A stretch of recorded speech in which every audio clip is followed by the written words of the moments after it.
Ayan, dahil naputla na yung pinto natin, nautusan tayo ng ng ating busing na lalagyan ko daw ng clear gloss para kumintab ulit. Kasi pangit din yun kung varnish lang ang ilalagay. So ayan, ay grabe. Talagang ang dali lang siya titingnan, parang ang dali-dali lang gagawin. Pero ang kalaban mo pala dito ay sobrang amoy talaga, parang ay masupukit ka eh. Sus, hindi ako makahinga, dapat ako sa kanya. Ay grabe. Kaya hindi talaga basta-basta ganun, akala na lang ay napakadali niyang gawin yan, o ganito ganyan. Sus, oo nga, madali nga, pero talo ka naman sa amoy, grabe, parang nag-grabe. Puti dibdib, huwag lang mahina ang resistensya mo sa mga ganito. Ay wala, hindi ka magtatagal.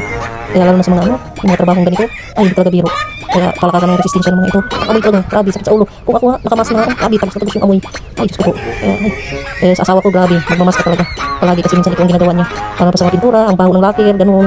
Ay, kaya, salamat my loves, may natutunan na naman ako. Pero, kaya ko. So yan dito, pangatlong coating na yan. At i-finish na natin. Dahil yung ibang pinto, sa susunod na araw naman yun. Kasi hindi kayang tapusin. Masakit na sa dibdib at sa ulo ang baho nun. Kaya, ito na lang ang tatapusin natin.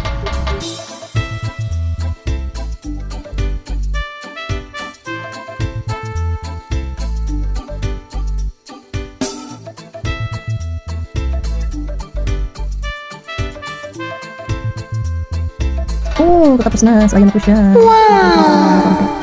Yung, bye-bye. Grabe, ang bango. Sakit sa ilong.